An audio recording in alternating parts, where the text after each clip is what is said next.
Dr. Michelle Watts, and I am here with Special Agents John Freeman, who is a Supervisory Special Agent in the Bureau of Diplomatic Security at the U.S. Department of State, and Ronnie Catipone, who is Director of the Office of Investigations of Counterintelligence and Domestic Operations Directorate. Let's get started by talking about how the U.S. is coordinating with other countries to combat transnational crime, including human trafficking. So for us, sometimes the coordination starts way down at the basic human level. We have agents and investigators, both in the United States and throughout American embassies and consulates. As we hear of allegations of human trafficking, the agents will start to gather information, see if we have enough to develop a full investigation. And then we bring in additional analysis, try to identify where the crimes are being committed. When the crimes are happening in the United States and in other places, where we can find the venue for those crimes, to identify evidence, present our cases to prosecutors. In simple terms is how we work. And at the human level, having an agent talk to maybe a foreign inspector or a detective in another country as to how we can work together is sometimes how we start our cases. Mm-hmm. And how difficult are those prosecutions as you undertake to gather evidence and get convictions? It's really about proving that a crime did take place. Do we have the evidence? As we interview victims of human trafficking, are they at a point where they can talk about what's happened to them? Mm-hmm. If they've endured some kind of trauma, abuse, assault, are they ready to talk to someone about what's happened to them, so that we can corroborate and prove that a crime has taken place? That's not always an easy step to take. It doesn't happen in the first 5 minutes. Sometimes you have to interview someone 3 or 4 or 10 times before they're ready to essentially open the door to what's happened to them. Mm-hmm. And how closely do you work with domestic law enforcement agencies and also non-governmental organizations such as the Polaris Project in the U.S.? For our agency, we're relatively small. Domestically, we don't have a huge footprint like some of our other partner agencies do, the FBI, Homeland Security. We're very much reliant upon our partnerships. We work best when we're on task forces. We work best when we're cooperatively working with other agencies, law enforcement, but we can't do it without the service and support we get from NGOs, Polaris, like you mentioned, so many others. They sometimes introduce us to the victims and allow us to make the connection. We're not just going to go approach somebody on the street. That's ineffective. Mm-hmm. That's how we start. Yeah, I think John's absolutely right. We can't match the resources that our larger federal partners have, like the FBI or DHS. But I think what DS brings to the table, diplomatic security brings to the table, which is where John and I work, it's the security and law enforcement arm of the State Department. What we really bring is global reach. We are the most widely represented law enforcement organization in the world. We're at all embassies and consulates abroad. We have offices and field offices, and as John said, we're assigned to task forces in the United States. Our ability to be a force multiplier for our federal partners, our foreign partners, to help them prosecute and disrupt criminal networks worldwide is tremendous. And I think that's where we bring real value added to the United States and to the taxpayer and to Homeland Security. So I think in that particular sense, yes, we may be small, as John says, and he's absolutely correct, but I think the value added, again, we bring to the nation is tremendous. And how cooperative do you find other countries are in your efforts? And I'm sure there's different degrees. I think they're very, very positive towards us. We have a very unique and special program that I am very fortunate to oversee, which is we call our Overseas Criminal Investigation Program. We have federal agents all over the world, as I mentioned, in our embassies and consulates. Many of them serve as security officers protecting U.S. diplomats, their families, and diplomatic facilities. A number of those individuals actually work with our consular colleagues, are embedded in consular units to conduct visa fraud investigations, passport fraud investigations. And in order to do that, working with our consular colleagues. They also work very closely with host government security and intelligence and police services. It's a very, very tight and a very successful relationship. We have these individuals. There's over 122 positions dedicated at our embassies and consulates, and it's a fantastic program. It's a fantastic program, and we think we add tremendous value to the nation's security. And let's talk a little bit about how the internet has made your job easier or more challenging, and what elements that brings to the whole issue. Well, I think it's been a considerable challenge in many instances, and I'm glad you mentioned that, because one of the things that we're doing that we've just implemented back in Diplomatic Security Headquarters is stood up a new directorate for cybersecurity, looking at defensive ways that we can proactively, by educating our staff and defensively protect sensitive information, State Department systems, and help our partners do the same. So it's a real big focus for us. We know that social media is an excellent tool for reaching out and getting to know people. We know that the internet is a fantastic way for exchanging information, but it also has its challenges. It also makes it very difficult in some cases to protect information. So it's that balance. It's like any security balance. How do you protect by, at the same time, allowing for outreach? Do you think social media has actually exacerbated the problem, made human traffickers' job easier in finding victims? In many aspects, yes, because they can find more vulnerable people, more vulnerable populations, and make their illicit connections that way. And we don't have, I think for most of us in law enforcement, we don't have a good counter to that, to always be right there if someone clicks on something that they think seems possible for them, but it's really, it's a false promise. The dangers that people can quickly get themselves into, thinking they're going to sign up on some kind of visa program to come visit the United States on maybe a work program or a study program that may not be accurate. There's so much more opportunity for the bad guys to get their point across, and we sometimes have to come after the fact and after someone's been victimized to realize what's happened, to potentially come up with something to counter that. Sometimes just a good public information campaign. Don't visit this website. None of their information is true.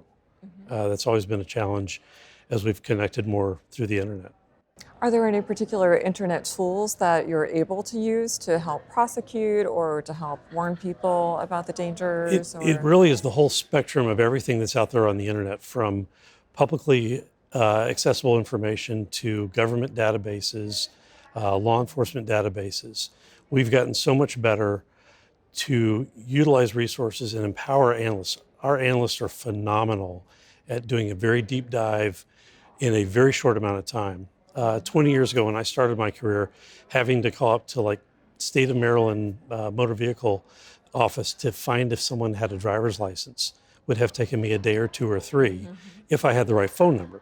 And someone then had to pick up the phone or I had to leave a message. Our analysts can do that in about 45 seconds.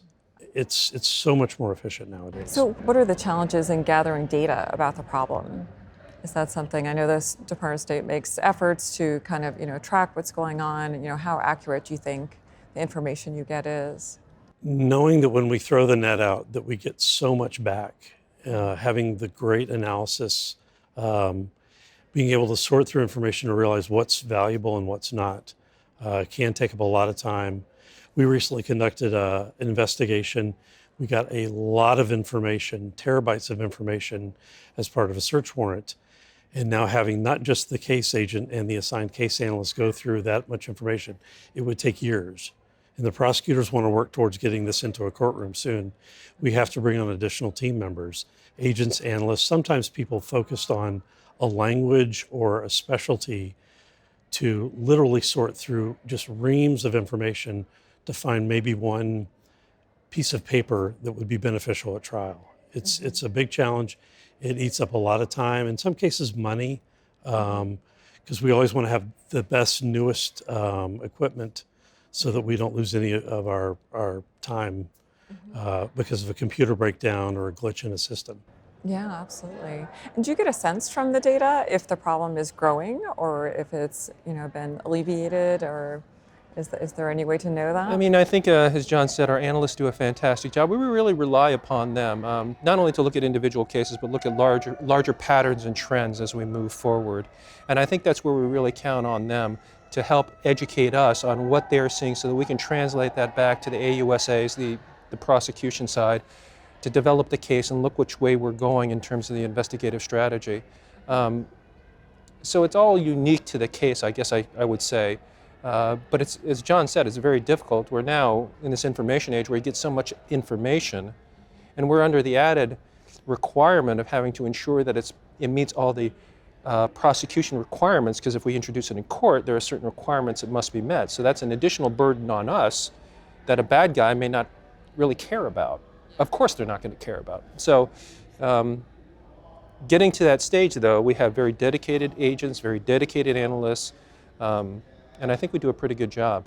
You know, and I wonder if it might be useful if you all wouldn't mind defining human trafficking. So I know there's some question about whether, there has to be movement involved or not, or, maybe you could tell us how you would. For us, from a federal point of view, it's simply is someone being coerced to do something they wouldn't normally do.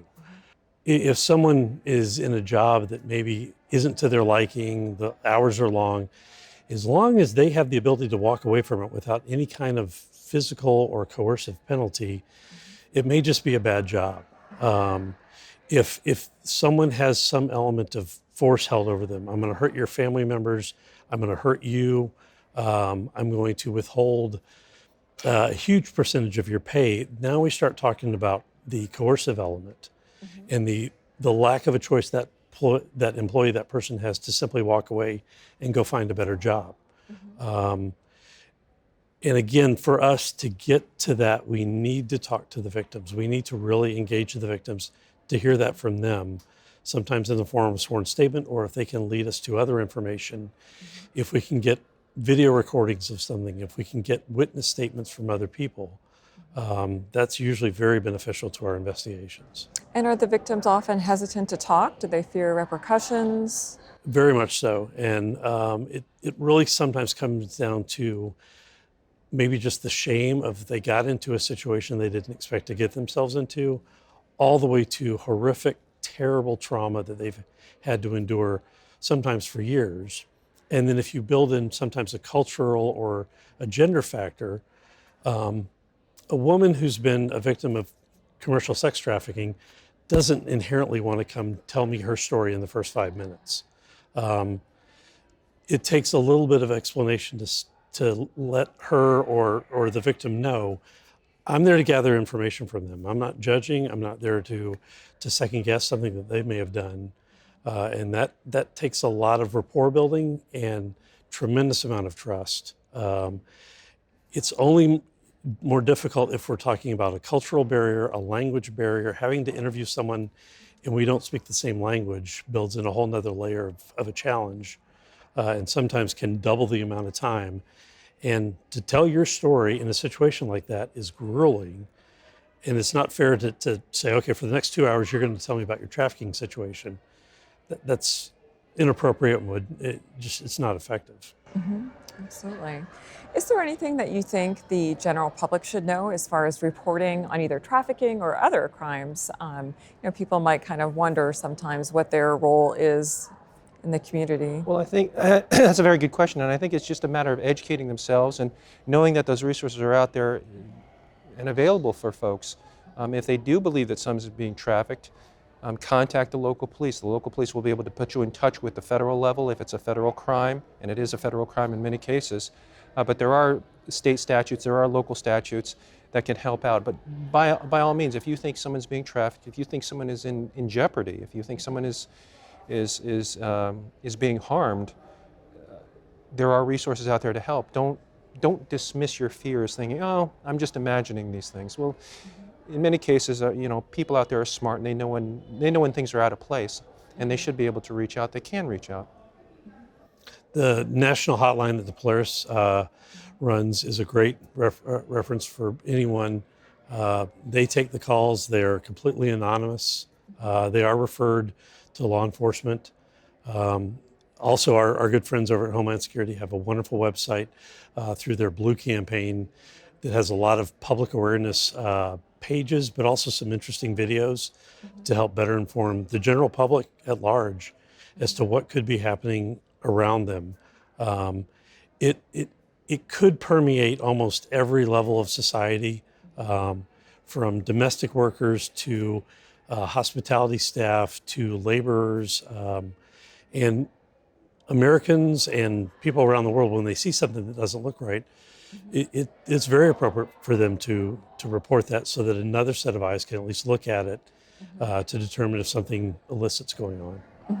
And that's another interesting point too to think about is could someone who's being trafficked be any age? Is it mainly younger, vulnerable populations, or could it be someone? Could be anybody. Could be families. Entire families could be trafficked. As John said, the categories that they fall into could be labor, could be hospitality. Again, it could permeate our society, as John correctly noted. So it could literally be anyone. I'd be really interested to know what you think the academic community can contribute, like in terms of research or data. Are there ways that we can contribute and make your jobs easier, help get a clearer picture of what's going on, help at the policy level? I know some of the ongoing studies or recent studies have looked at it both kind of on a case-by-case basis, maybe on a regional basis, looking at, let's say, agriculture in the Southeast and maybe the migration of farm workers to the Northeast and issues of trafficking. I think there's enough interest and curiosity across academia that things that are reported, and there's so much reporting about human trafficking nowadays, I don't really have a doubt that academia will find things to peel apart, to look at. And again, I think we go back to us kind of in the work of investigating human trafficking. It's hard for us to stop and take a moment to look and see what's been done on a grander scheme, because unfortunately, as we're wrapping up one case, the next one is ready to go. We have no shortage of referrals. We have no shortage of allegations coming in. And for us with our agency, we have no shortage of requests from our partners, both domestically and internationally, for help on cases. So we would look forward to anything that academia can tell us in the years to come to maybe improve our game as to how we conduct our work. And I'd like to second that as well. I mean, we're so focused, as I mentioned earlier, we don't have the resources, and we're so focused on our criminal investigative programs, and that sort of handicaps us in a way. We can't step back, as John said, and look at the bigger picture. We, first of all, have to have a mandate. We have to have some type of tie to criminal activity as law enforcement officers in order to take a look at things, and we have to have probable cause, or at least a hint of criminal activity occurring. Victim services groups in every city in America, across the country, do such a tremendous job of looking out for victims, whether it's a certain class or a certain type of employment. And they're very good about reporting to us and getting us connected to victims. And so as some of those groups are sharing with advocate attorneys and law firms might take on a pro bono case to represent a victim maybe in a civil trial, we're starting to see more and more connections and networks kind of merging together. So we certainly don't operate in an insular environment as just law enforcement.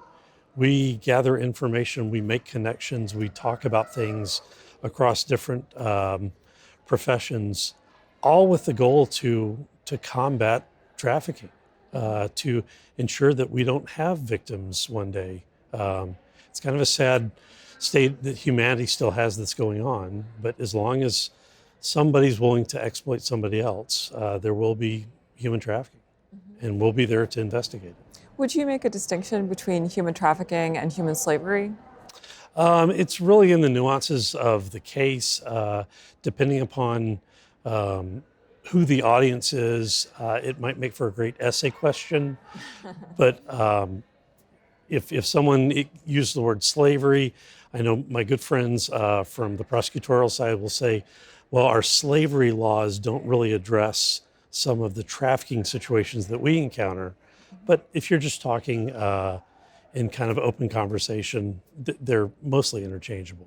And is there anything that I haven't brought up that you think it would be important for people to know? Well, I think one of the things that I'm proud of, and I know John is as well, as being a federal agent for the State Department, our job is the mission of the diplomatic security is to provide a safe and secure environment for the conduct of American diplomacy. And I think an important adjunct of that is to protect the homeland as well through our criminal investigation program, to protect the integrity of U.S. passport and travel documents. One of the things that a trafficker, a smuggler, when they're coming into our country or traveling anywhere in the world needs are travel documents. They need a passport and they need a visa. And I know it may not seem as glamorous or as sexy as some of the things that our partners work on, FBI, DEA, but these are basic documents that we can hone in on. We have the federal authorities to do so, and we're experts at doing it, and being embedded with our consular partners all over the world gives us tremendous reach and tremendous scope.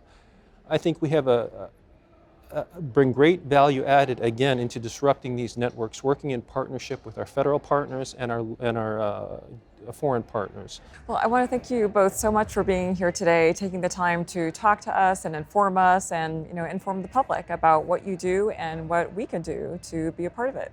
We appreciate it. Thank you for having us. Thank you very much.